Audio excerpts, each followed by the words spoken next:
We're going to continue. We're now looking at questions from pages B27 to B46. It's quite a lot, so I'll give you a few moments to review.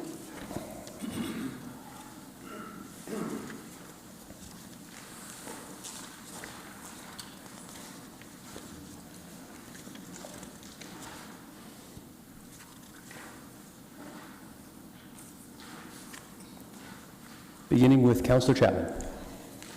Yeah, thank you. I just wanted clarification on pages B35, 36, 37, and 38.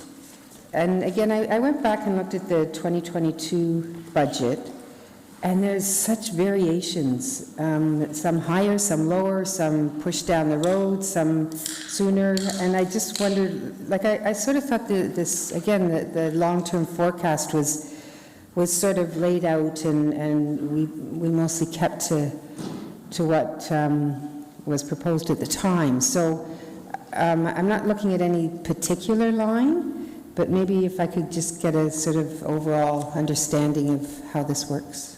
Mr. Reedman. Yeah, through the chair, and so this is mainly driven by our water infrastructure program, and so we know that we've seen a significant increase in inflation over the last couple of years, and so the projects are managed within that 10-year forecast to make sure that we're aligning with the budget amount available, and so staff kind of make minor tweaks to move some projects around to make them fit within the most optimal delivery model. Yeah, but some of them aren't minor, right? And some of them don't coincide with years, and like some of them are quite substantial tweaks, and timing-wise also. And through the chair, and so we're constantly measuring the condition assessment and looking at what the ultimate priority is, looking at projects that we can bundle together in the same contract, and so there are changes that happen year to year to make sure we're delivering as much as possible. And there's a refresh to the water infrastructure program that will be coming this year to council for their consideration. Right. So Councillor Chapman, I'd ask you for the benefit of other members too. So the changes here we would see are things that have been more than 250. So those smaller changes would be, for example, staff would have to find this $526,000 for this addition. So that's one of the reasons that you see other things moved around, right? They plan in advance for us. So we could actually postpone things, cancel things, and move them around in order to reduce the budget impact on residents if we so chose to? Mr. Reedman or Mr. Haggie. Go ahead. Through the chair, these specific projects in the pages we're talking about are fully funded by the utilities. Those rates have already been set by council, so any adjustment to any of these projects would have no rate impact on residents. Okay, thank you. And because we already approved the rates, it would basically just be adding to the reserves, essentially. Right. Theoretically, you'd have a bigger positive balance in the reserve at the end of the year, but you're also putting your infrastructure just a little bit farther behind, which could have other impacts. Thank you. Ms. McGoldrick? So through the chair, maybe to help better illustrate this, if council wants to refer to Appendix C, page 39, it illustrates the water infrastructure program and accomplishments up to 2022, which is essentially on target based on the funding that was allocated through the last WIP review. But then you will see that projecting out to 2033, that there's a projected shortfall. And so because we are not working under a new water infrastructure program, staff have looked to allocate within the existing funding envelope as approved through the last water infrastructure program, which represents that there will be a reduction in terms of the number of projects accomplished due to the higher cost of inflation. Okay, thank you. Thank you. Before I go on, I actually forgot to mention to Councillor Singh's request on the urban canopy piece, staff's actually going to bring back an issue paper on that as opposed to responding later today. Okay. Next, Councillor Clancy. I just wanted to ask more about, just for my understanding, about the brownfields. I know the difference between greenfield and brownfield, but can you just elaborate on that program, just for my knowledge?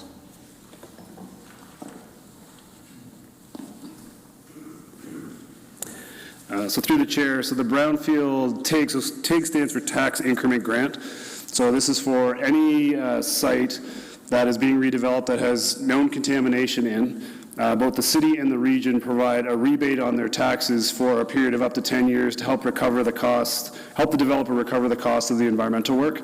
So typically what will happen is, as applications come in, we will bring this to council. Council will approve a development, and it will project when those tax payments will come back, and that's what gets built into the capital budget.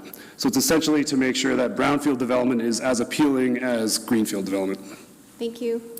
Can I also ask, if we're doing the tree canopy issue paper, could we highlight a few costs related to heat? I think we need to represent savings and costs related to climate change. Is that okay to just add that information into the issue paper so we can recognize the cost of not adapting?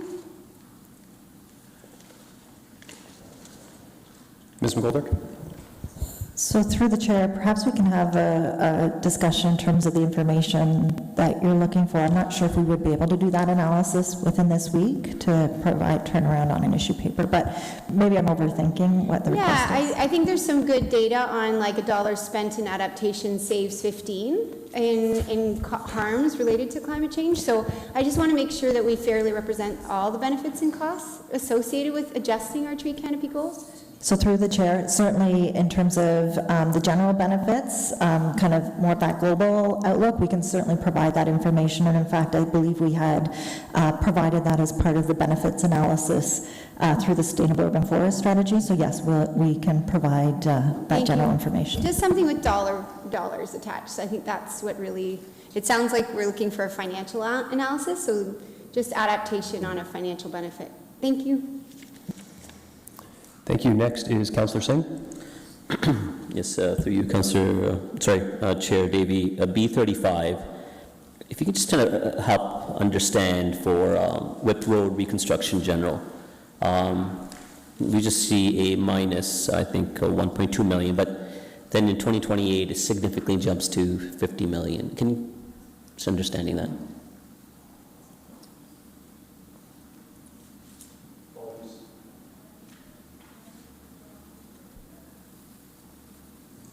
Oh, yeah. Sure.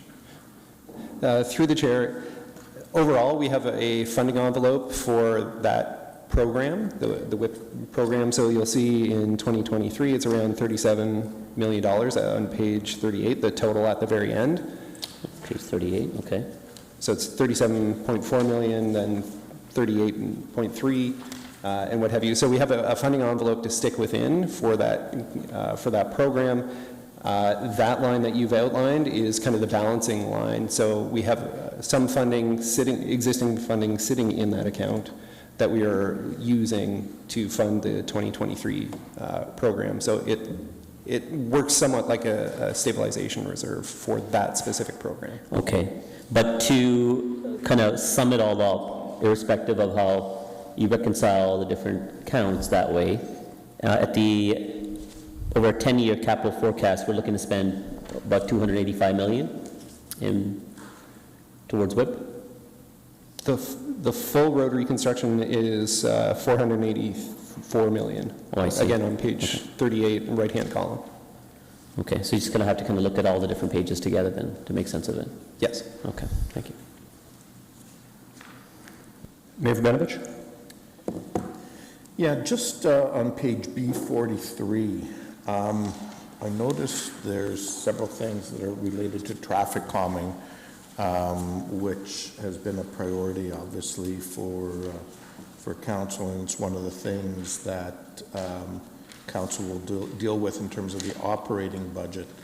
But I guess I'm just trying to come to terms between what's here and what's in the operating, and in fact, could what's in operating, in fact, better be or potentially be in capital instead. So I wonder, I don't know who wants to. Mr. Crockett, yes. Through the chair, just to be clear, when we had the discussion on operating budget, but the money that we discussed would actually be added to capital. So it would be a capital budget item. Okay. So the money that we're talking about then would be in addition to the 215 plus 69 that we're looking at here? Through the chair, yes, that's correct. Between what we talked about at operating, the traffic calming account and the small-scale traffic calming account, that's where all of the traffic calming work, everything that we talked about last Monday would come from. Okay. And while you're up there, I guess that just on the neighborhood speed reduction, I mean, the other piece that we're going to talk about at some point is the issue of the school zones. Is that something that we need to, like, if we wanted to do something that's not a substantive change? Yeah, through the chair, if we were to modify our school zone speeds, it's something that, because the infrastructure would already be in place, it's simply changing out the signs. So I believe we could cover it with what's in here. Okay, great. Thank you. Thank you. Councillor Clancy? Yeah, just curious, you know, a lot of the costs seem to match up with different stretches. Can someone elaborate on why Westmount Drive is such a much more expensive road to do? I know roads are pricey, but this one seems more expensive. That's B38. Bingo.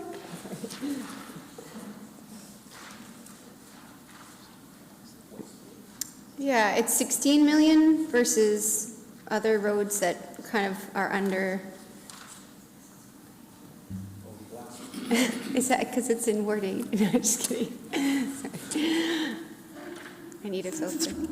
Through the chair, that's a quite a long stretch of road. Okay. So that's why it's really about the length of the road.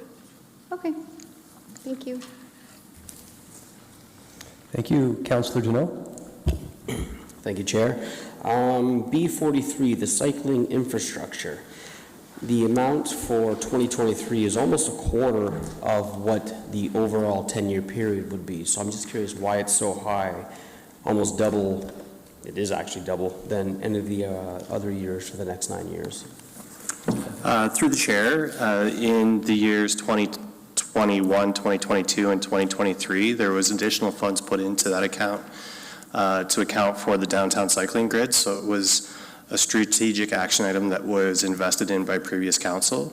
This is a continuation of that. The reason that you see the number fall in 2024 and beyond is because we had anticipated being done that work in 2023. Okay. And so, of this money, is it more bike lanes? Well, I guess, you know, how many kilometers are we producing with this money, and what else is involved? Through the chair, it really depends, and it depends on the type of infrastructure that we're installing. Yes, in terms of cycling infrastructure, this is about cycling infrastructure. It could be any different type, though, anywhere from neighborhood bikeways, which is simply signs and pavement marking, to what you see downtown, which is what we call AAA facilities, or facilities for all ages and abilities. So generally speaking, what you'll see is about a kilometer or so per million when we're talking about AAA facilities or physical infrastructure. Okay, so of this money, is it connected to road reconstruction as well? Because when we are digging up roads, are we putting bike lanes in all those spots, and so are there two covered? Like, does this not include any road reconstruction? So through the chair, there's definitely economy of scale for sure when we're doing road reconstruction to install cycling facilities and active transportation at that point. This is over and above that, so this is separate infrastructure that's built outside of that program. Okay, last question, sorry. And I don't want to get into the whole bike debate like they do on the radio all the time, but of our cycling infrastructure, and I understand there's a very strong contingent of individuals who live in the city who are very adamant that they want more biking infrastructure. I'm just curious, you know how they put on the roads, you know, how many cars pass by? Like, do we have an idea of how much the usage of all of our bike lanes are in the city? So through the chair, we do a data collection program. The most visible that I could point you to, Councillor Deneau, would be at the intersection of King and Water. As part of the downtown works, we've installed what's called a totem. So it's a automatic data collection counter, and on that totem, it actually shows you daily use and yearly use as well. So prior to the winter, we were getting 150-ish riders per day along Water Street. In the winter months, we're down to 30 to 50. But one thing to keep in mind when we're talking about active transportation and cycling infrastructure in general is, we've had the conversation about Vision Zero, and any collision that occurs with a cyclist or a pedestrian has extreme consequence, right? So it's more than just about the ridership, it's about the safety as well. Thank you. Thank you. Councillor Johnston? Thank you. Don't leave, Mr. Cronkite. Yeah, I had a question around cycling infrastructure too, because I hear from cyclists about the lack of bicycle parking and that in various places. And as we build out our cycling infrastructure, we need to make sure that we're putting in places for people to keep that. Is that considered cycling infrastructure, or is that not? Through the chair, yes, it is considered cycling infrastructure, and additional bike parking, especially in public places on street, in our boulevards and in around areas where people would want to park downtown, as an example, is something that we would build into this component, yes. Yeah, thanks. Then I think that that's something that we'll need to be looking at in future years, because the amounts are certainly going down ongoing, and if we're hoping to keep building out more cycling infrastructure on roadways, we need to ensure that we're putting that in and putting in adequate, especially with the e-scooters. Is there a different kind of parking that will be needed for some of the new kinds of things we're bringing in now? Through the chair, so when we talk about micromobility versus cycling as an example, so micromobility being something like an e-scooter, yes, the parking requirements are quite a bit different, simply because the wheelbase is substantially different. So parking for scooters will be geo-fenced. As an example, when we're talking about a share program, which means that it'll have to be parked in a certain area. But when we talk about bike parking, providing that where we know that cyclists will be or will be present is important. We have been focusing on bike parking. We have secure bike storage in every single municipally owned parking structure now, and we work very closely with developers to make sure that adequate bike parking is provided in new developments on private property as well. So there is a whole strategy there that we're undertaking. So is that e-scooter parking is part of would come out of the cycling infrastructure? Through the chair, e-scooter parking, when we talk about the micromobility and micromobility share program, that will be provided basically on street in certain areas. But that will be covered off through the e-scooter provider. Okay, thanks. So a couple of other questions then. So we've got a line item for traffic calming, a line item for neighborhood speed reduction, line item for small-scale traffic calming, and maybe if we can just differentiate what the three different things are? Sure. So again, through the chair, neighborhood speed reduction is the component that Council approved as part of the Vision Zero program, so reducing the speed limit throughout the entire city to 40 kilometers an hour and 30 kilometers an hour in school zones. So we began making that change in 2022. The anticipation is that we'll continue that work in 2023, and it will extend a little bit into 2024, depending on the time that operations has to invest in it over the year. In terms of small-scale traffic calming, that's the more seasonal measures traditionally that we've talked about in the past. And then the other component, traffic calming, that's the formal traffic calming reviews that we conduct, and now the addition of Vision Zero in that program as well. Sorry, the small-scale traffic, no, which one did you just say was the major traffic calming? That was which one? The formal traffic calming is the first line, the traffic calming component. Okay. Okay. And then the neighborhood speed reduction would be like the flexi signs? Through the chair, the neighborhood speed reduction is the piece that Council approved as part of Vision Zero, the entire speed limit change throughout the city. Okay. maybe I'm still a little confused about the differentiation between the three of those, because it sounds like most of what I think of as traffic calming is that first line? Yes, that's correct. So the first line is primarily the formal traffic calming and Vision Zero, future initiatives that are coming forward. The neighborhood speed reduction is the piece that council has already approved, which is reducing the speed limit throughout the entire city. And then the small scale traffic calming is which one? That is the seasonal traffic calming. Okay, that's the flexi signs. Okay, thank you so much. Thank you, Mr. Rubin, you want to add?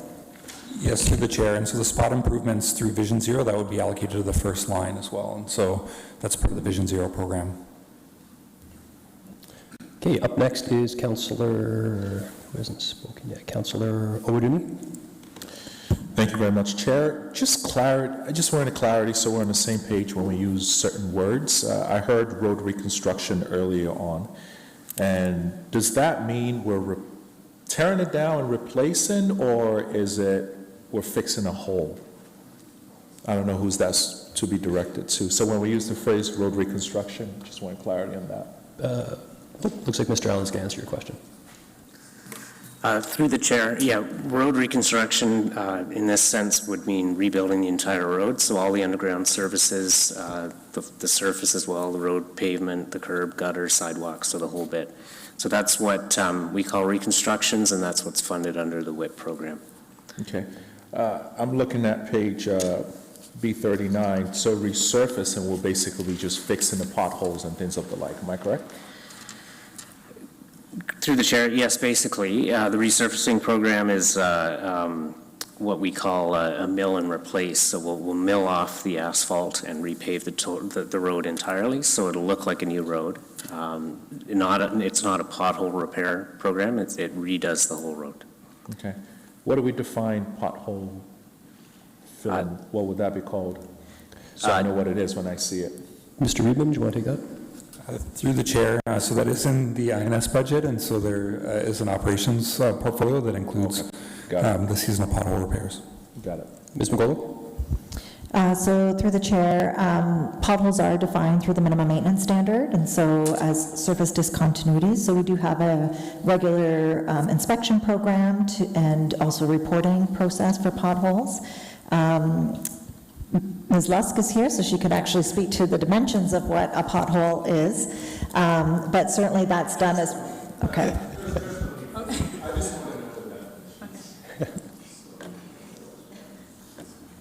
Very good. Next is Councillor Chapman. Yeah, thank you.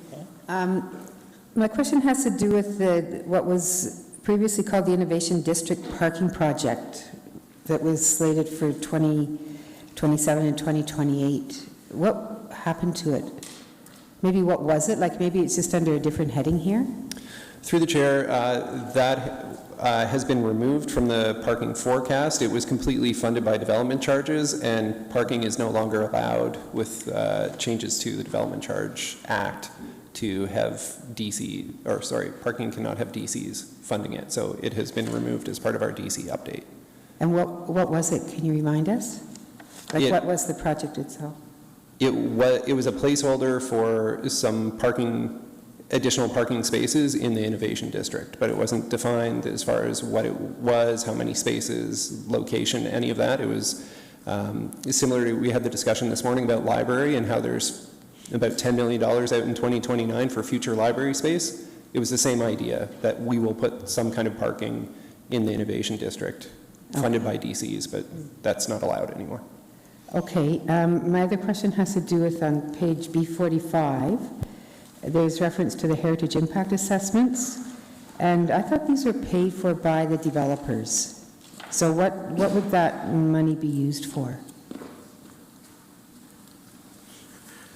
Through you, Mr. Chair, the funding in that allocation is for heritage impact assessments that are initiated by the city. We also use that fund to peer review heritage impact assessments where necessary as part of a development application. So that would only be for city properties that an HIA would be actually done, or when does the city do these?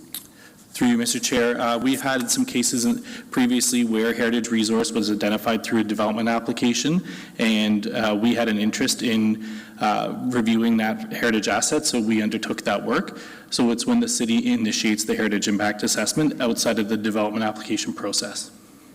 Okay, and when it comes to heritage, given the changes in Bill 23 and the need to have do a review of the listed properties, where does that fall in the budget? Through you, Mr. Chair, so currently that's part of our day-to-day operations and planning by our heritage planning staff. We are reviewing our opportunities to review all of the properties that are listed on the Municipal Heritage Register, and we intend to bring an update to this council prior to June of this year with our Bill 23, Bill 109 action item to see if there's implications to the workload for our heritage planning staff. So right that'd be now, there's nothing, no additional funds being added to this budget? That's correct, outside of the budget process. Okay, thank you. Thank you. And finally, we have Councillor Singh. Yeah, thank you for allowing the opportunity again. On the cycling network, over the 10-year forecast, how many kilometers is that in total?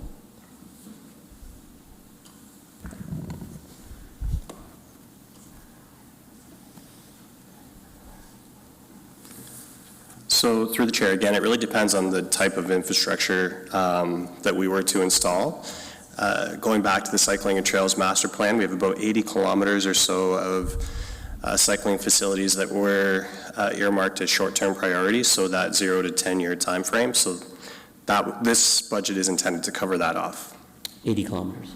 Yes. Now, again, that's differing types. That's neighborhood bikeways, painted bike lanes, and then the AAA facilities that we discussed. When we include 80 kilometers, do we include taking kind of leverage or advantage of existing trails network within our communities?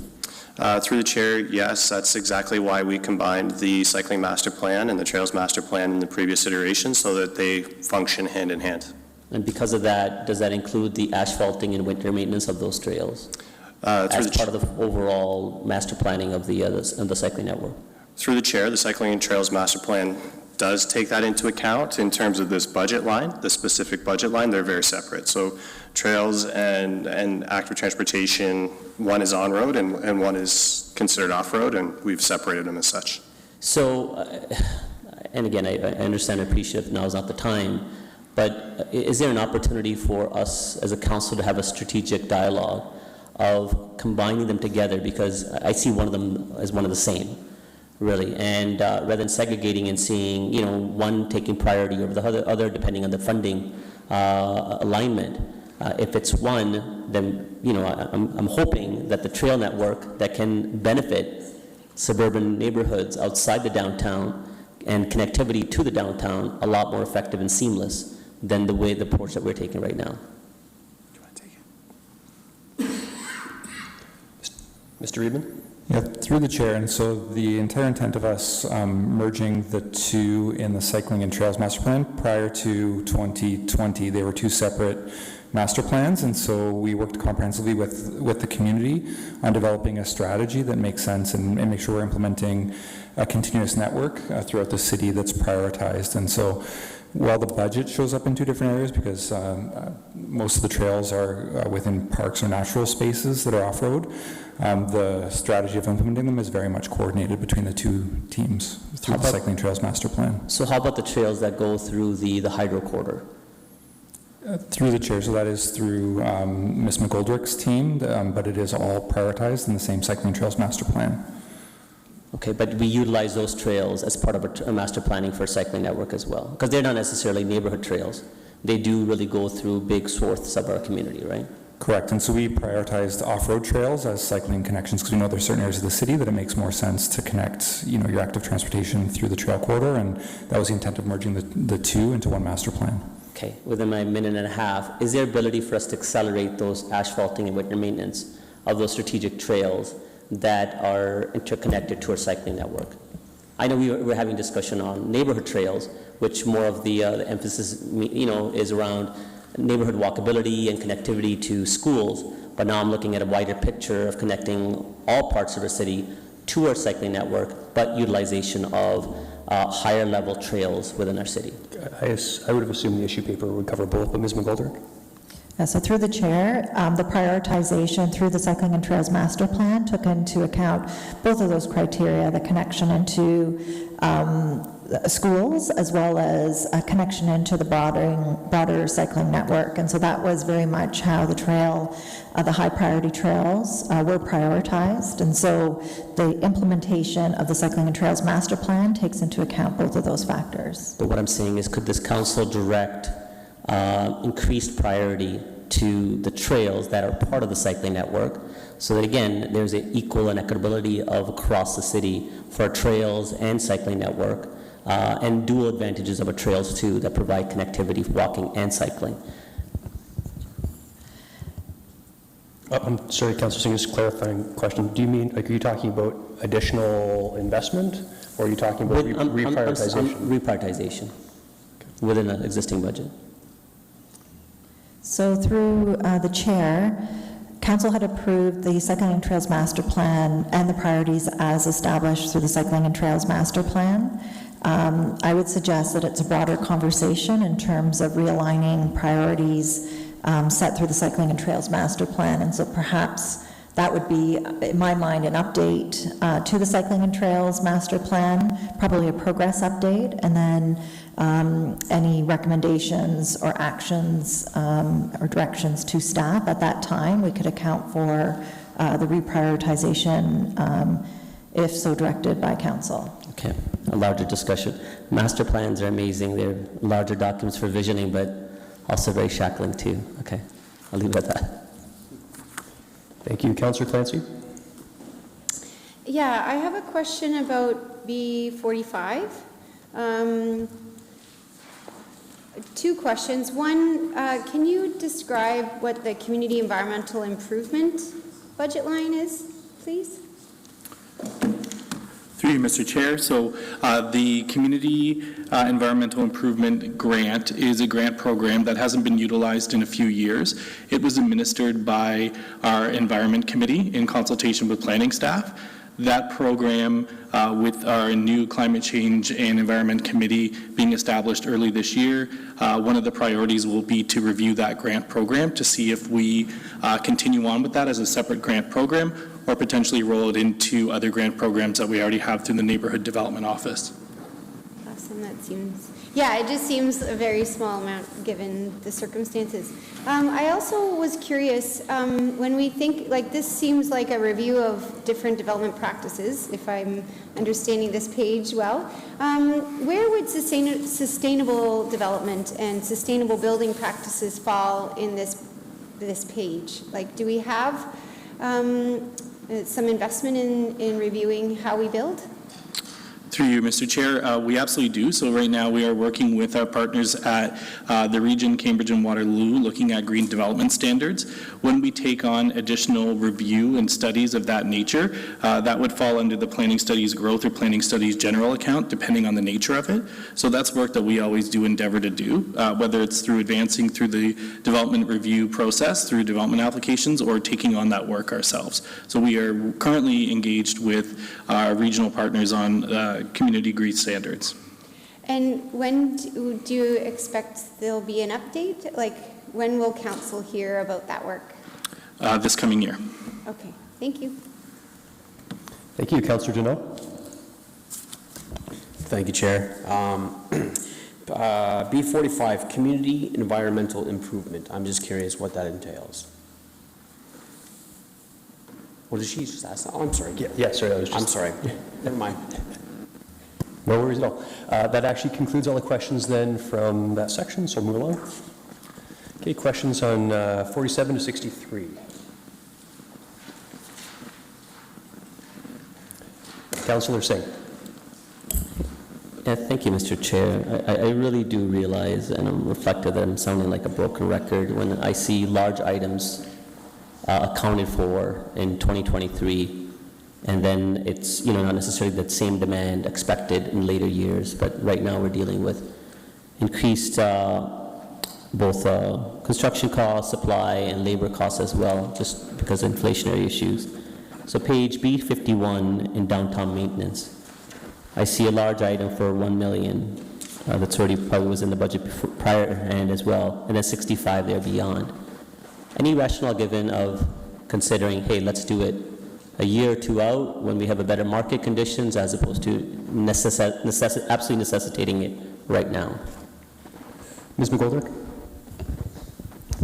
So through the chair, this is related to the existing paver and tree replacement work in the downtown. So it's a continuation of the existing project underway in terms of the areas of the downtown to continue as the next steps. So it started last year then, and this is just the second year of it? That's correct, yes. Okay, thank you.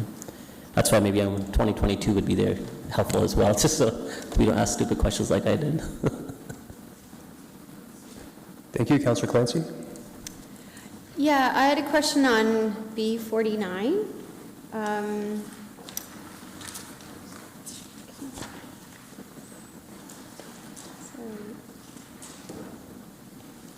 No, I'm getting confused. I thought there was something about consulting for energy efficiency for customers.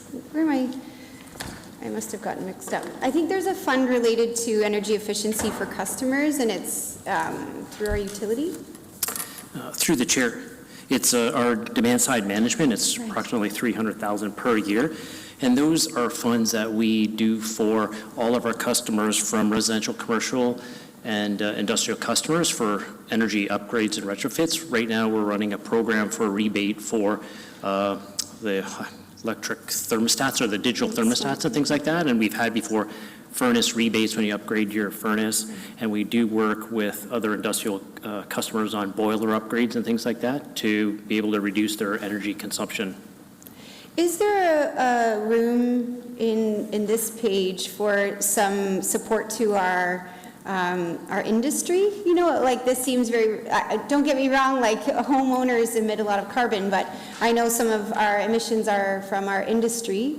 How are we addressing carbon emissions from our industry partners? Like, is there work in the Kitchener Utilities for encouraging decarbonization of some of our industry stakeholders? Through the chair, it's really for this demand side management is like we worked with Conestoga College before. They had some boiler upgrades to more higher efficient boilers. They've went past their useful life, so we helped to get them a higher efficiency boiler and subsidize some of their funding. And then other the industries, if they're going to put in some fans and things like that, they're different energy to reduce their energy consumptions. We do that. That's what this is, and it's a program similar through the Ontario Energy Board. They have this terminology from them, the demand side management, and Enbridge has same type of program, just significantly larger due to their customer base. Mr. Liebman, to add? Yeah, through the chair, there's also Sustainable Waterloo Region, which leads initiatives for employers across the region to reduce their carbon footprint as well. And so I know a lot of private industry participate in that program through Sustainable Waterloo Region.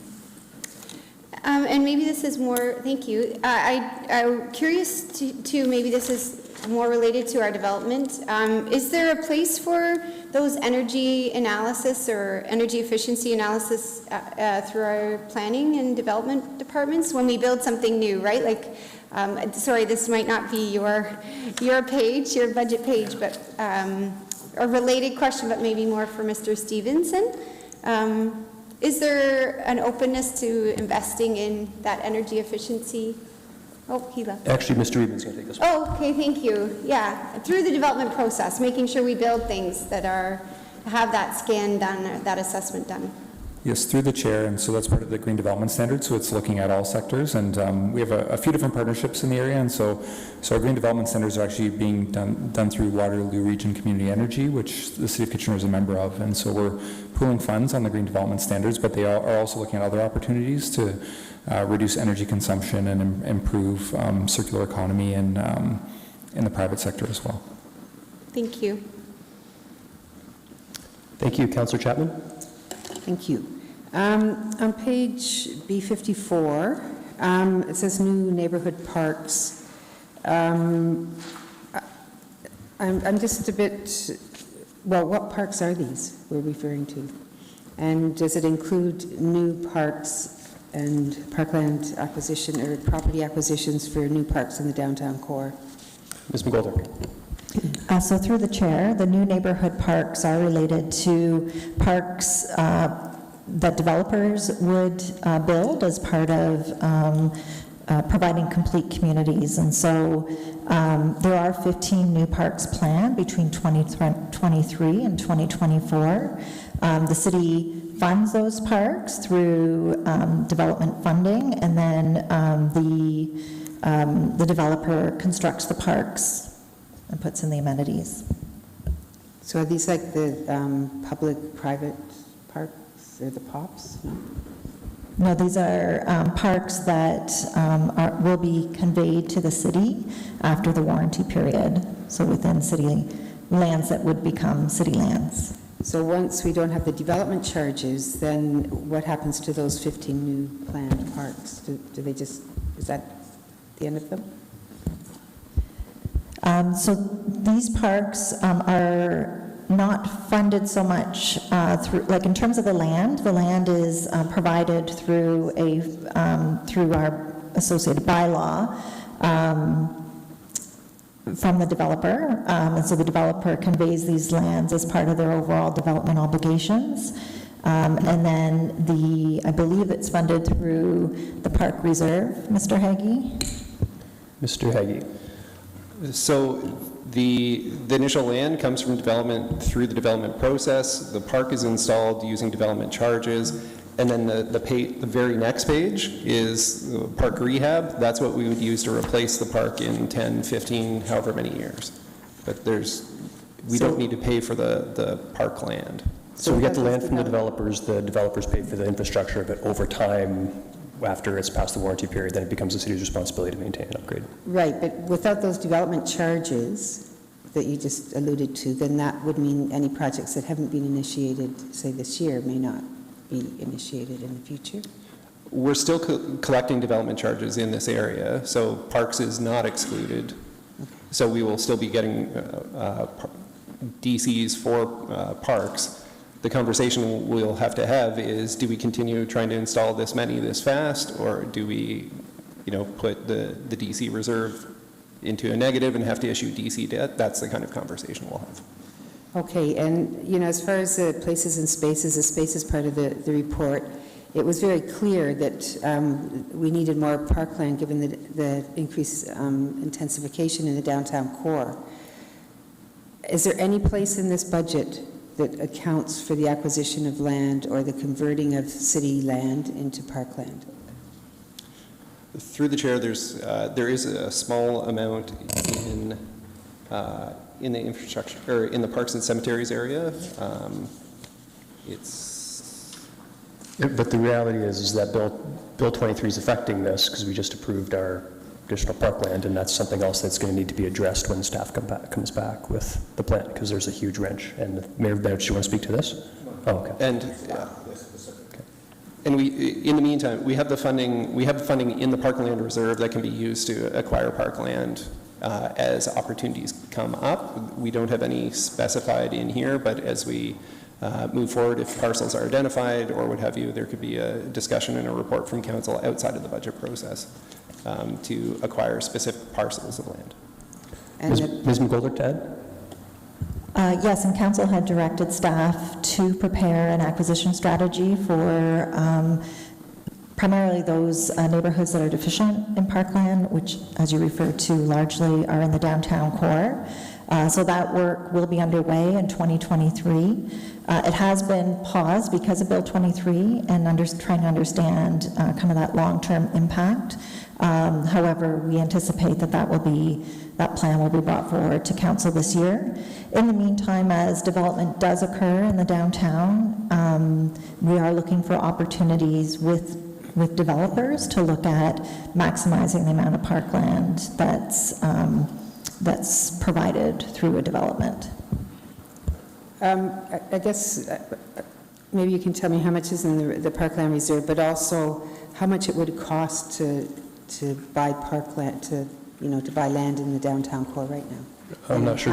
How much of the reserve would even allow for more than a tiny little plot in the downtown core? Sure. I'm not sure staff's going to know the valuation of properties offhand in terms of acquisition, but. Sure, yeah. So the Parkland Reserve under tab D, it's on page D5, it's called recreational land. It's on the right-hand column of page D5. It shows an opening balance of $10.5 million, and then through assumed collections in the year would end at $11.8 million at the end of 2023. Would it be too much to ask that you come back with sort of an assessment of what that would buy in the downtown core in today's dollars?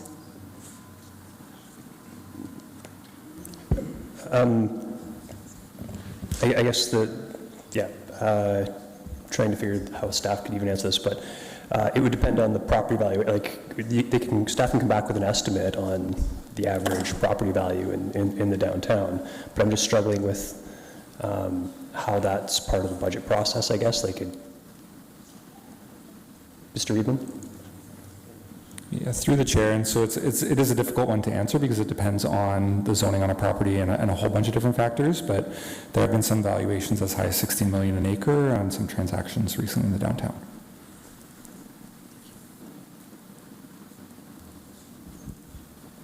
I think that's it for now. Thank you. Thank you. There are 4 people in the queue. Councillor Deneau? Thank you, Chair. B55, I'm just looking at the park rehabs, specifically Vanier and Wilson. They're probably within less than a kilometer of each other. So as far as the allocation, would it be 50-50, 50 for Vanier, 50 for Wilson? Or is it 70-30? I'm just curious what the allocation, if it's been decided yet. Through you, Mr. Chair. It's not a 50-50. We're looking at the parks as a network. So we are evaluating based off of the programming needs per park. So for Vanier Wilson, it really depended on what programming features we heard and what was available to be utilized within those spaces. I don't have the exact breakdown, but it's definitely not 50-50. Again, it depends on available space and the programming that was decided via community engagement. Okay. And does that include the splash pad as well at Wilson? That's a separate line item for that splash pad. But it's not within this budget, right? I believe that was a previous. I don't have my budget.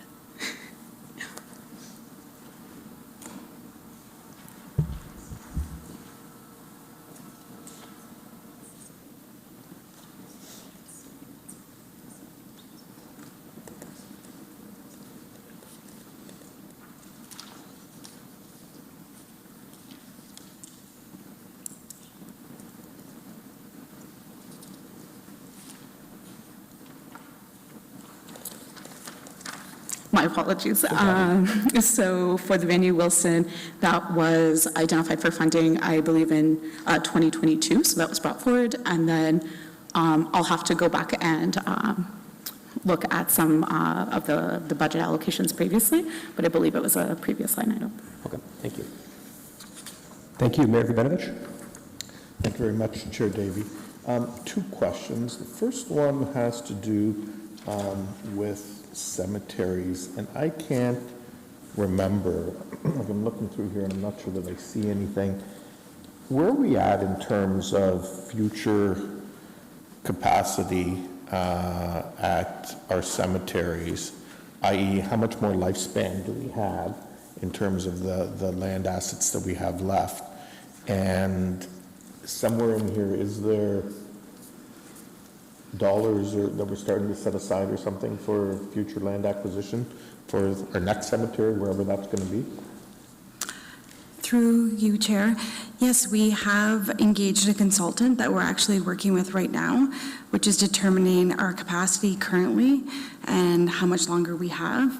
We're estimating, depending on the option, between 15 and 20 years as of right now. And so the consultant will be making recommendations on whether they're recommending land acquisition for cemetery use. Okay, great, because I think, obviously this is something we want to figure out before all of the plans for the lands that we have still within the city are determined for other purposes, and it potentially gets more costly. So good to hear.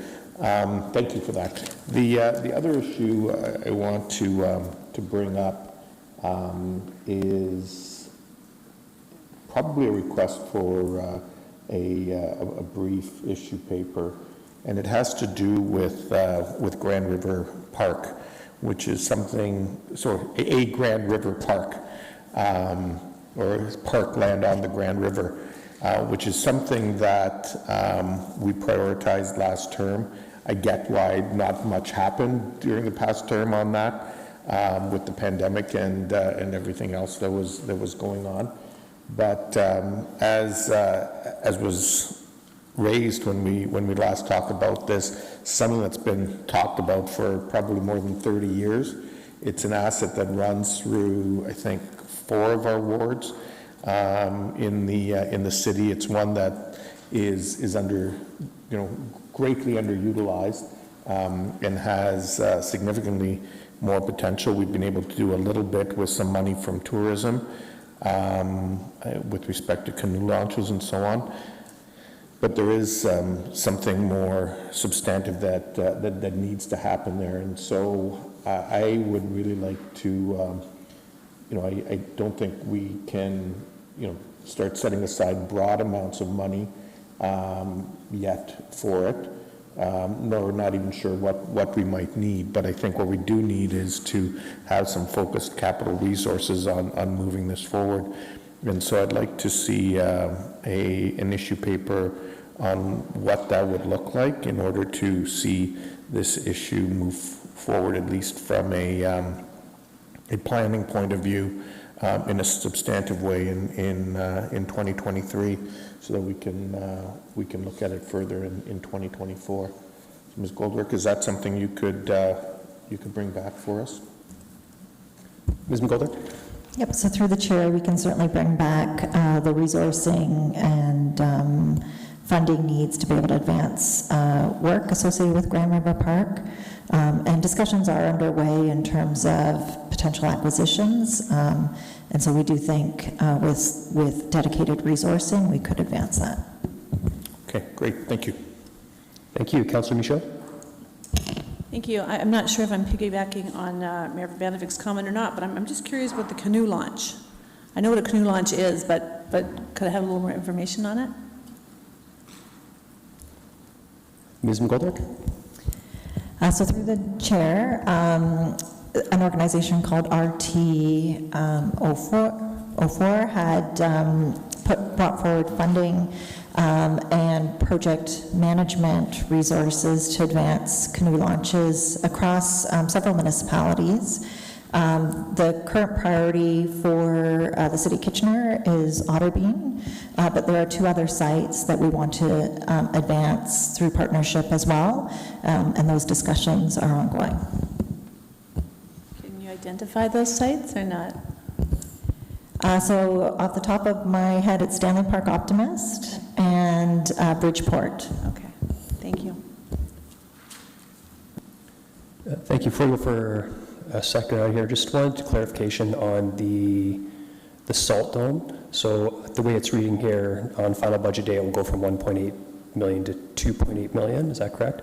And I'm assuming because, again, this is coming later in the process, I'm just wondering how, or where those funds are coming from. Mr. Haggie. Sorry, that project's eligible to be funded by federal gas tax, or what is now called the Canada Community Benefits Reserve, so the funds will come from there. Okay, and can I ask, was anything previously allocated for those funds that we are no longer doing? No. Okay, perfect, thank you. Okay, going for a second round, Councillor Singh. Thank you, Mr. Chair. I'll try to focus on the cracks in the house before we talk about the addition. So I'm looking at our district parks, like provisional funding, McLennan Park. Can you just bring my attention to where that would be? I can see it. Especially that we're in the process of outlining a, I guess, assessment of that park through expertise, and which I'm sure may bring some recommendations. B57? Sorry, B57. Is that within the scope of this? Yeah, we're good. Okay. So go ahead. Sorry, your question was? Yeah, so the 400,000, is that sufficient for this year to keep there's a few items right now that we're trying to help mitigate, as well as some additional items that may come up within the review. What's being budgeted right now, is that adequate? And on top of it, are we building ongoing provisional funding to our district parks? Ms. Goldberg. So through the chair, the monies identified for 2023. I see 400,000, yeah. That's correct. Are for the detailed studies in terms of the condition and the associated recommendations that would come from the condition analysis. It does not cover the remediation works that we anticipate to come through the analysis. And so that would be an additional funding challenge that staff and council will need to look towards as part of future budget discussions. Ms. McGoldrick, the reason why I'm really pushing this issue right now is we know offhand at least one item with the bathroom facility that cannot proceed the way it's currently, the infrastructure is provided to it. I know a full-scale assessment is underway, so there may be additional items. Without funding for it, is it my expectation that there won't be any replacement or alternative provided for that bathroom facility in 2023? So through the chair, we have had discussions in terms of how to provide what I would say is an enhanced interim approach that could ultimately be the permanent approach as part of this year. And I understand that staff are currently evaluating what that could look like and how to source enhanced product. Is funding appropriately within the budget to allocate for that, or could that be a challenge depending on the recommendation that comes forward for the enhanced replacement? So through the chair, I don't believe we'll have a recommendation on the enhanced, like on the replacement. The enhanced, or but the that interim temporary measure? enhanced replacement, yes. Yeah, I do know that staff are currently costing that, and it really depends too on what the RFP proposal costs come back in terms of the current RFP that's out to market right now. We have the appropriate budget though. Because I don't see an item for it, so I'm just saying, depending on whatever recommendation comes, and we're not talking about substantive dollars here, really. And just to give the committee some enlightenment, the bathroom is non-operational because the infrastructure is, there are issues because of settling. And currently, the site has had porta potties. And we will be going into year 2 with porta potties. And our hope is that it would be perhaps the trailer bathrooms that provide a normalized bathroom facility experience. Do I have some confidence that there's funding here to ensure that that could be an alternative other than the porta potties going forward into 2023? So through the chair, what I can, yes, through the citywide parks general provision and the McLennan Park improvements, whether it's through the one line item or pulling from the general parks provision, we will have sufficient funding. Okay, thank you. The other is in page B53, trails, community trails. When you have, as an example, Aaronbrook to Countryside Trail, is that a trail improvement or is that a new, like, enhancement to that trail? So through the chair, just flipping into my notes from our wonderful Trails Project Manager, the Aaronbrook to Countryside is an upgrade with an approximate length of 560 meters of upgrade. So going from stone dust to asphalt for year-round maintenance. Okay, that's great. Whenever we do a repair of a trail, do we automatically enhance it to be winter maintained and asphalted? Is that the go forward? So through the chair, yes, upgrades. So repairs are different than upgrades. An upgrade would be taking existing trail standard to an asphalt length, and then we incorporate in terms of those works, and it's funded through the annual budget, the associated operating impact in terms of winter maintenance. So Yes. let me help you correct that, or correct myself. Substantive restructuring of that trail, that would generally go from stone dust to asphalt and winter maintenance then? That's correct. Okay. In order to facilitate winter maintenance, the trail needs to be upgraded to asphalt. Okay, and with the DMF funding, some of the work that's happening within Country Hill Park, initially it was expected, at least with the tennis court there, that was outlined as a priority for maybe underground storage facility.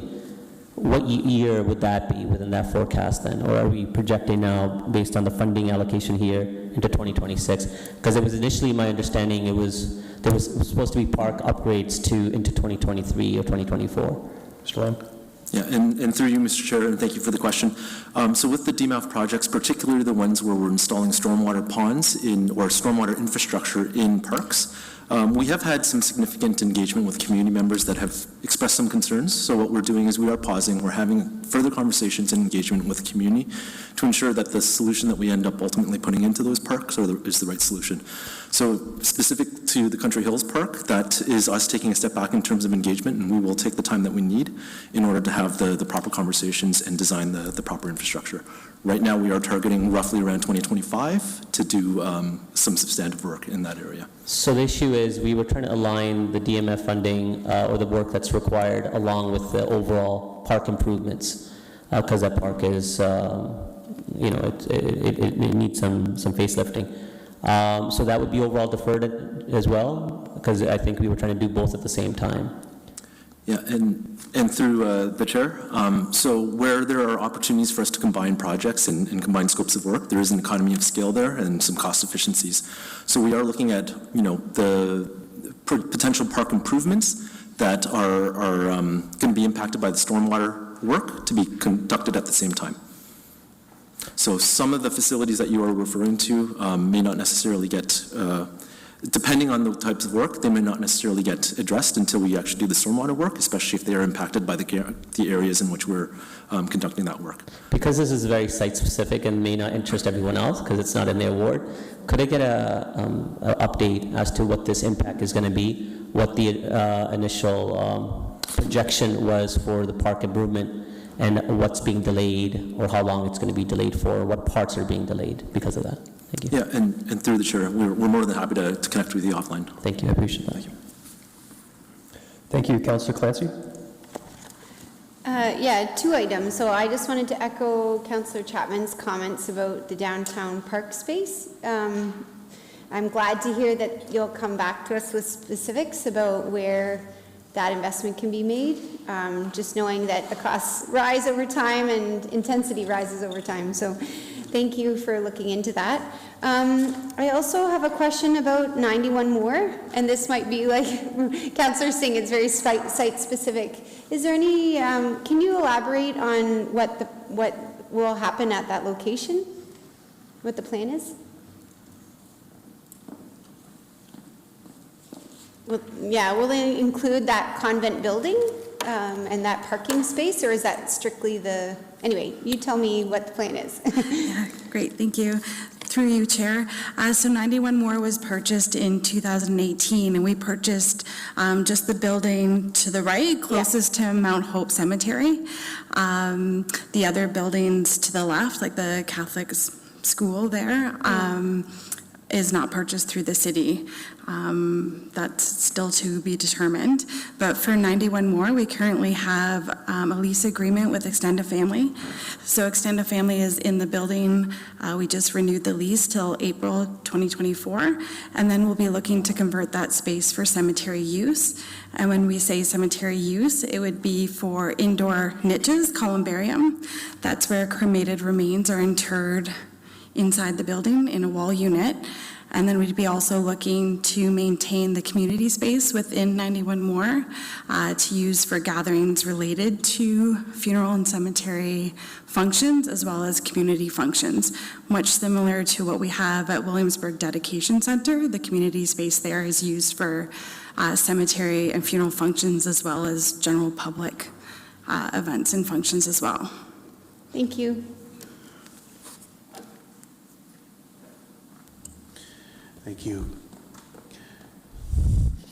Up next, we have Councillor Debbie Chapman. Thank you. I'm going to go back to the new neighborhood park line item again.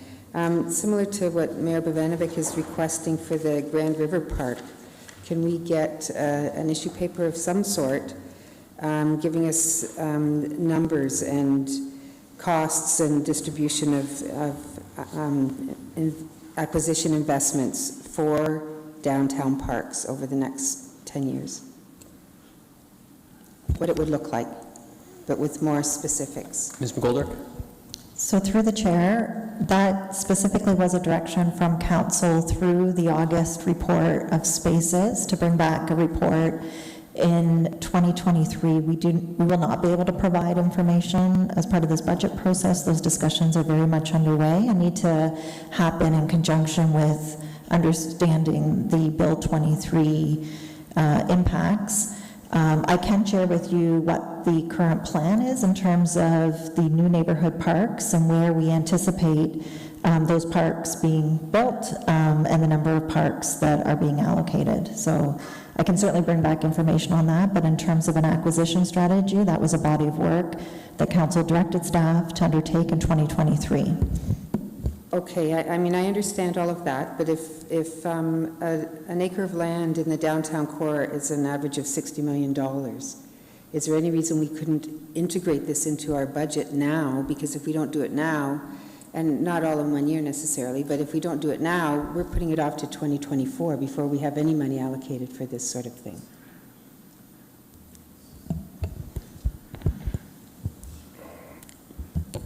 So through the chair, we wouldn't have certainty to say how much monies to allocate from the tax base versus developer charges because we're not quite sure of the DC impact. So again, I'm not quite sure what information would be helpful to help council reallocate monies as part of this budget because in my opinion, it's premature until we have that additional detail. As Mr. Hagee mentioned, there are monies currently in the reserve. Should an opportunity arise in 2023, we can look towards allocating. Mr. Chapman to add? Through Mr. Chair, and that was going to be my suggestion, Councillor Chapman, that we can report back with the current balance of the Parkland Reserve, the existing commitments in the reserve, and then if on final budget day council is looking to make further commitments, that would be your opportunity to either argue in favor of other priorities or to suggest that council hold off until further information is received. Okay, thank you. Mr. Hagee, do you want to add? I was just going to say there are no commitments in that reserve going forward. The balance at the end of this or end of last year was about $10.5 million. And the funds that come into it will be whatever comes through as development happens. We've estimated that it's about $1 million that is going to, it will grow by in 2023 if we do nothing. Thank you for that. Appreciate it. Councillor Duneau. Thank you, Mr. Chair. A quick question, and if it's not appropriate at this time, just let me know, please. So on the trails and paving, and Ms. McGoldrick and I have had a few conversations, how can we revisit the policy as to when you are upgrading a park trail from asphalt to, from stone to asphalt? The way I think you explained it to me, that's exactly what it was, a staff report. It's all good. Where was I? So you'd explained that it has to be, there's a few components that go into deciding what part of the trail is paved in the park area. So how can we revisit that to actually not just necessarily pave some of the park, but we actually do the whole park? I'm not sure if this is the appropriate place to be discussing that now, or if that's another discussion to be had. I'm just curious how we can actually do that. Because, as I have said to myself a few times, you wouldn't just pave half your driveway. You would pave the whole driveway. And so if it's a trail amongst the same park, I think it make sense just to pave the whole park as opposed to just worrying about this connection to that connection. Ms. McGoldrick? So through the chair, the trails that are identified as the priority trails that would warrant paving are identified through the Cycling and Trails Master Plan. And Councillor Deneau, I can certainly circulate the map that identifies the network to be paved. I don't think, I don't think all parks warrant having all trails paved within it. I think to your point, and what you've raised to me in terms of a concern is related to connection points to the main spine, so to speak, through the park. And so I know in those cases, at this point, they're identified to remain as stone dust. My suggestion is, and I was speaking with Mr. Cronkite earlier in terms of timing of a progress update to council, which is intended to come back this year. That might be an opportunity to identify additional areas that council may want to incorporate, or even just in terms of philosophy of ensuring connectors are paved. I think that would be the appropriate time. Okay, thank you.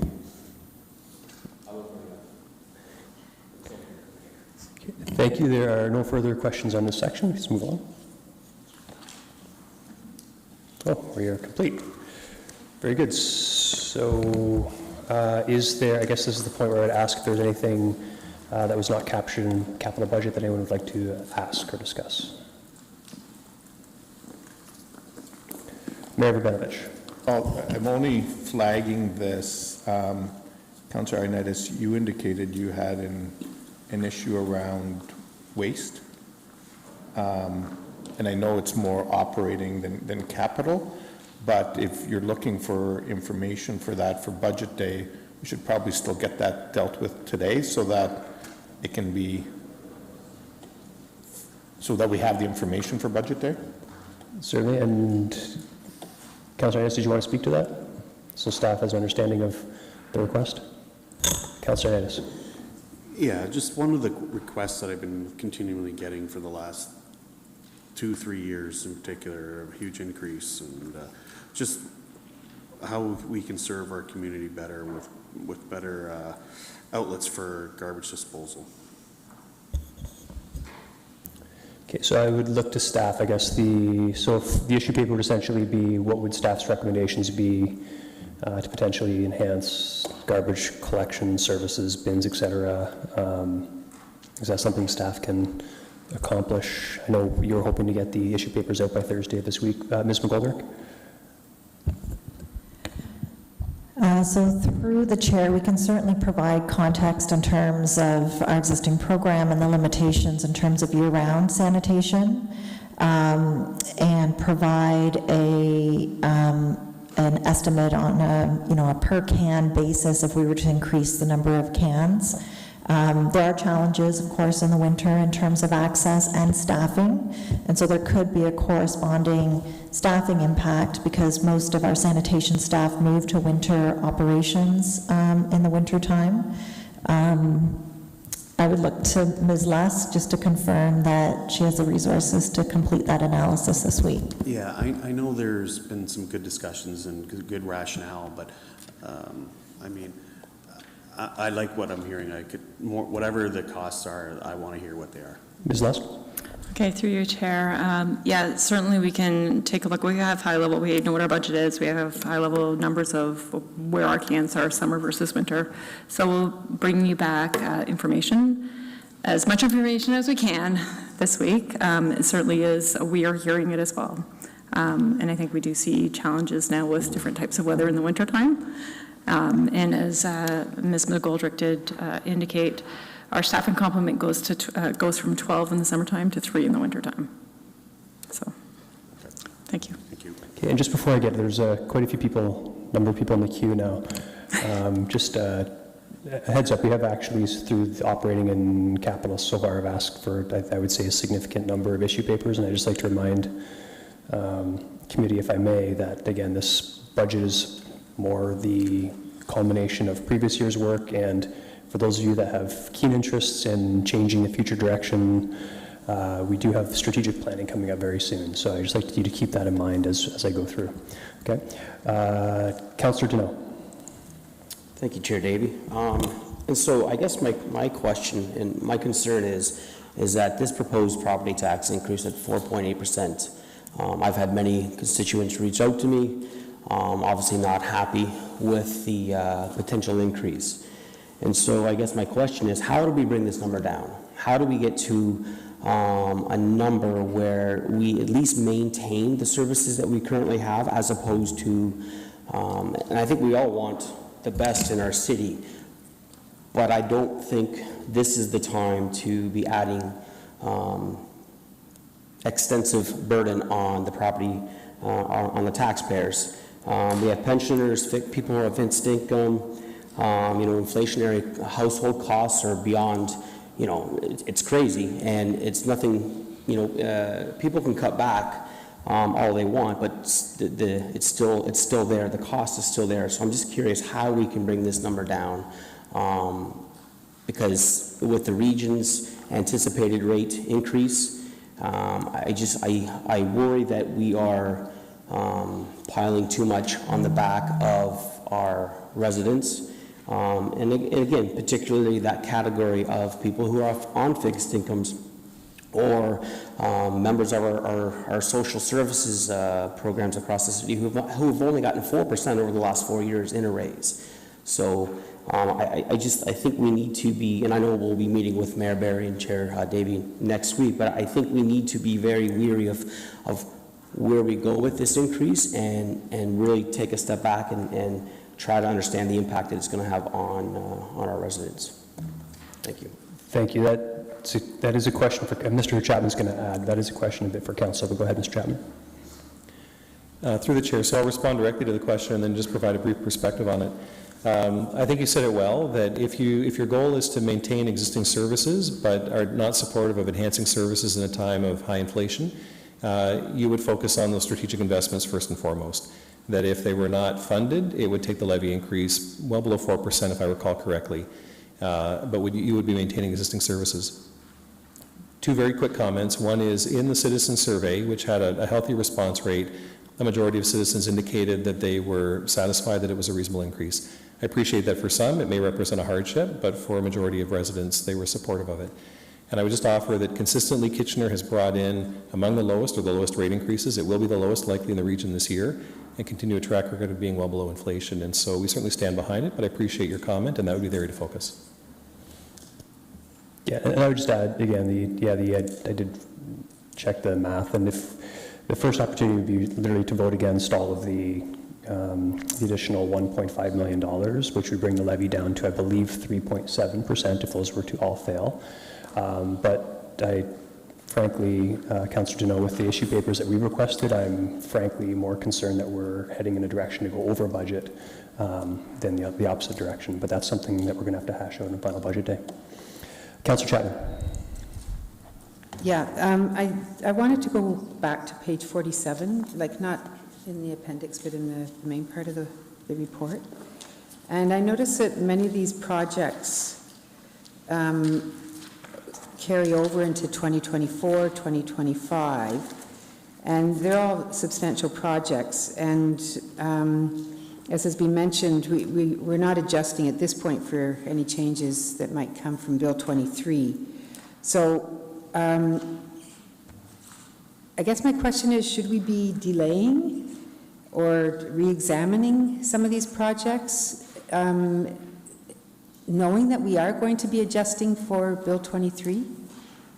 Because we're making these huge investments, and yet we don't know what adjustments we're going to have to make, or where we're going to get funding, potentially where we're going to get funding in the future. Yeah, with respect, Councillor Chapman, I think staff's sort of touched upon that a few times now, and the answer is they don't know yet until they're done that analysis. So my question is, should we be delaying or re-examining some of these projects until we have that information? Okay, so Okay, I mean, I guess the question is, supposing the region comes, or sorry, the province comes back and makes us whole, we would do that work for no reason, right? And is now the appropriate time. But Mr. Lautenbach?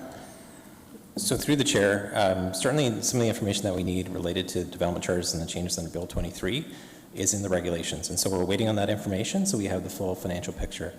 But what Mr. Chapman referred to earlier is that although there will be impacts, it's not as significant potentially in terms of the amount of funding that we put towards growth-related infrastructure. We do have funding in the reserve to proceed with projects this year in 2023. And we do believe that even in the forecast, one of the outcomes might be that we are still comfortable proceeding with everything that's within the DC study and having a discussion whether that's the province coming forward with additional funding, whether it's other funding options that we need to consider in terms of covering that shortfall. That's something that we can't determine at this point in time through this budget. And so rather than adjusting any of the projects within that forecast, we're committed to bringing back a report that will outline what those impacts are and a number of strategies that council could consider in terms of addressing them. Okay, I just want to suggest that we're in very unprecedented times, right? I mean, for the provincial government to come down with the changes that it's introduced, and you know, as long as you're confident that what we have here is really going to be adequately funded without putting those reserves in jeopardy and without you know, impacting the projects themselves. To be fair, I mean, speaking on staff's behalf, I don't think staff is saying that they can guarantee that it's going to be adequately funded, right? We need to, that remains to be seen as part of the process. We have 3 people in the queue. Councillor Singh. Yeah, thank you, Mr. Chair. Before I go into it, I just want to recognize and, you know, kind of relay my understanding that we are dealing with a compressed timeline of a budget process.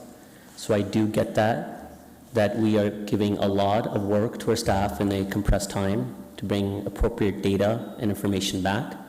And I feel sympathetic for staff to have to deal with that. Nonetheless, it is a critical time and point for us to plan for this year as to the budget. We can't defer too much towards strategic planning. There are certain initiatives or things that are of our interest that are right now and timely. So if we can allocate or bring appropriate discussion to it as part of the budget, I think that's you know, each of us have our own priorities, and I think within our right to bring that forward. So saying that preamble ahead of time and realizing this would be maybe challenging, and please, you know, specify if it is. On the the service enhancements towards paving of trails, 300,000 is in base budget, and then enhancement would bring it to 600,000. So that's 300,000 extra allocation, just so I'm on the same page, correct? So 300,000 is in question, correct? Or total 600,000? Correct. Mr. Lautenbach? So through the chair, just for clarity on the investment options, there is nothing built into the base. So when we're referring to base, it's not that it's actually in the budget. It's just that that is the lowest. 1.5 million, 300,000 is there, but there's also an option to increase it to 600,000. That's correct. So if it's an option that council wants to proceed with, what staff have proposed is a minimum investment if that was an option that resonates.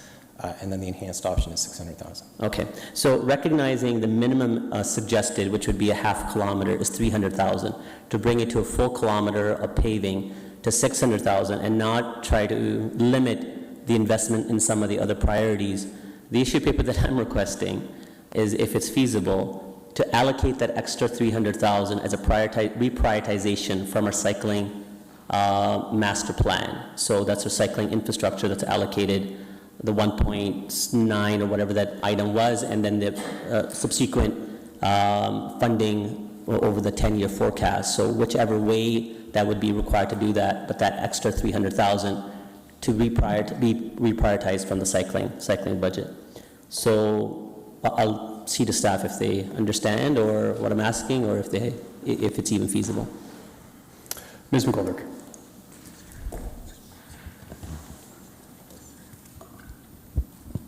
So through the chair, we're just trying to get a collective understanding of the request. So just for clarification, do you mean to reallocate from the cycling capital budget the 300,000 to the trails, the off-road trails? That's correct.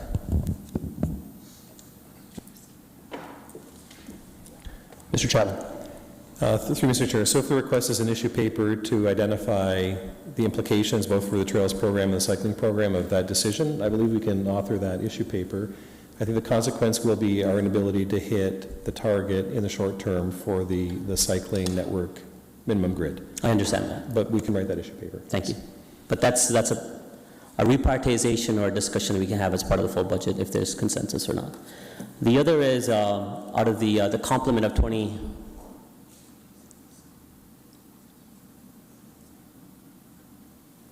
Just giving Mr. Hagee time.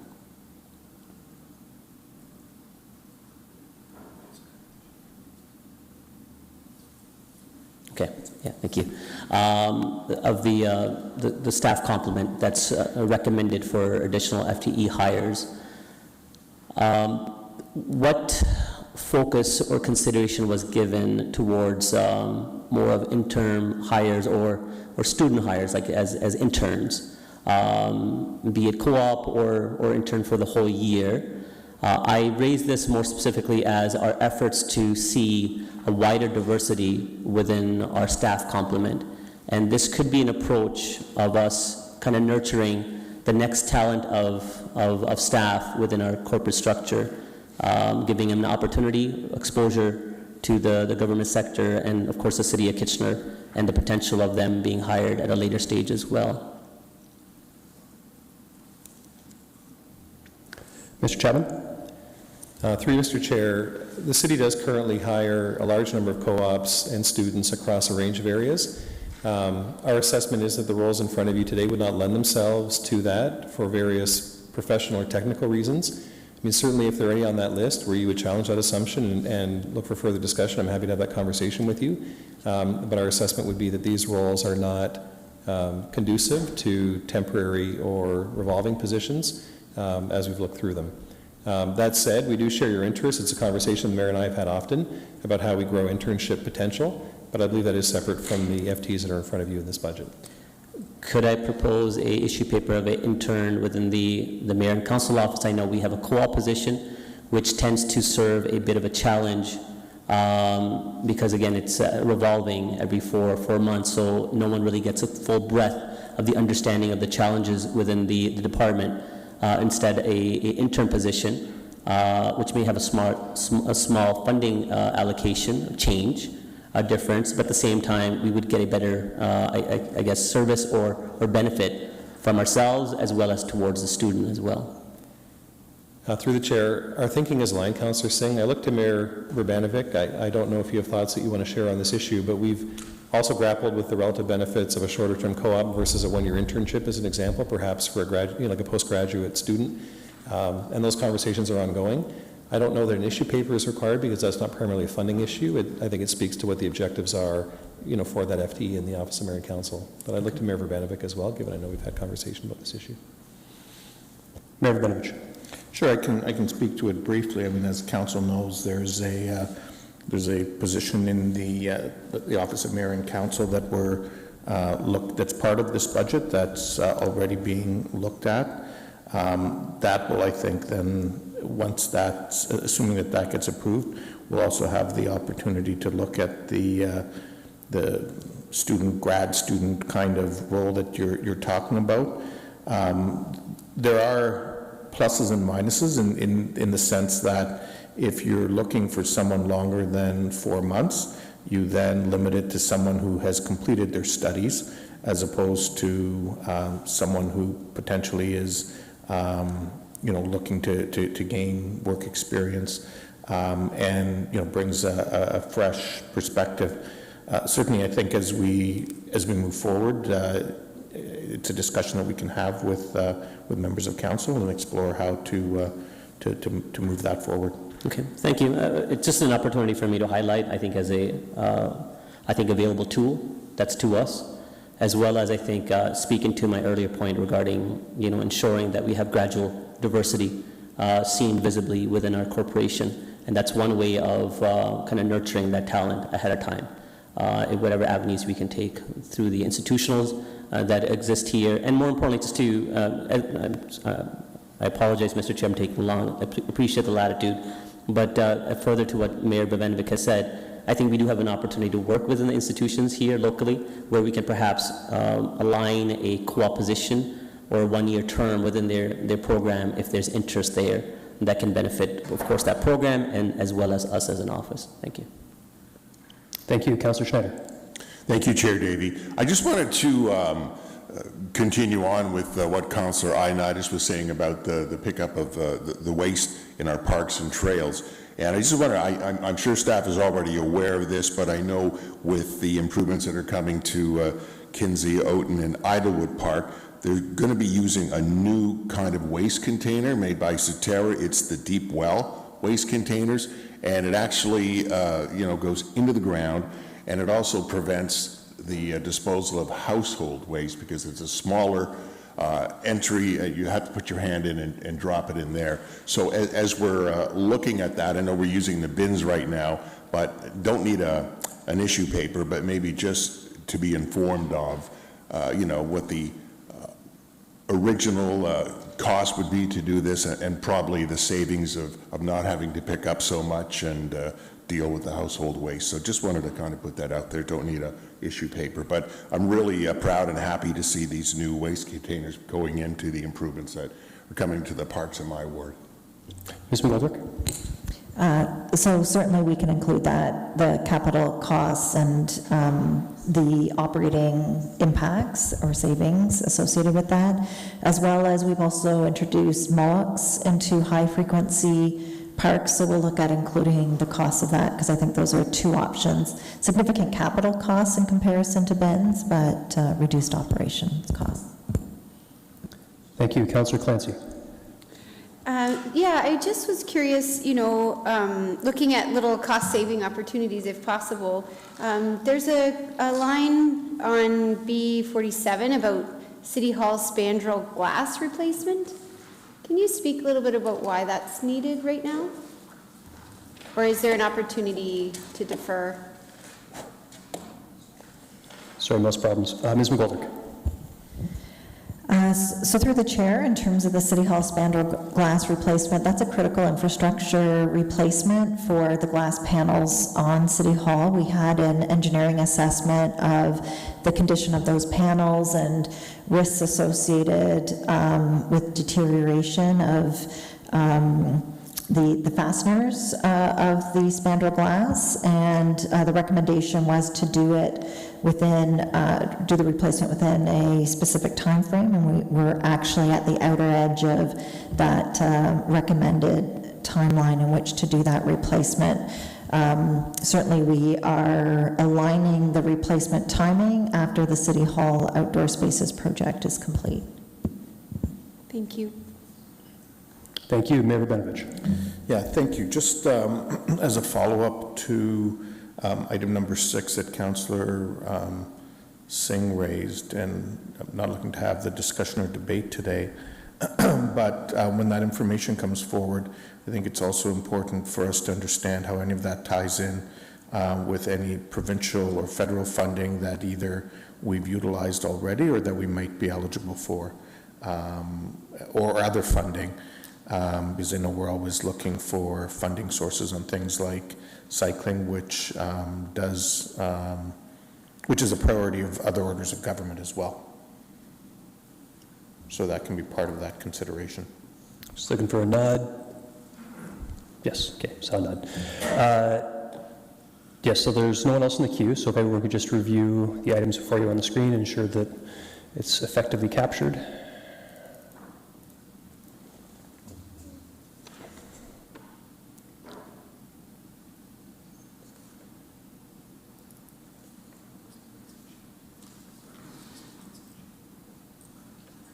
Not seeing any, so it would be moved by Councillor Ioannidis that staff be directed to report or take appropriate action on these matters arising from the January 23rd, 2023 Special Finance and Corporate Services Committee meeting relative to the 2023 capital budget as outlined in the chart below. Sorry. Oh, Mr. Chapman. I would just note that we'll add in the waste receptacle item that was raised as well. I see that's not on the list in front of you. Yes, sir. I wasn't clear whether that was actually an issue paper or whether staff was going to report back. Issue paper, okay, so that needs to be added as well then.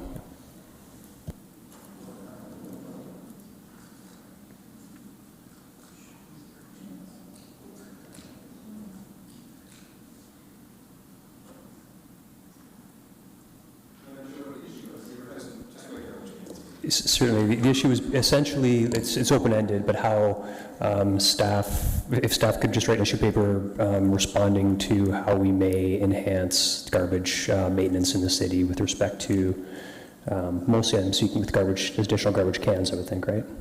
Yeah. Yeah, parks and trails.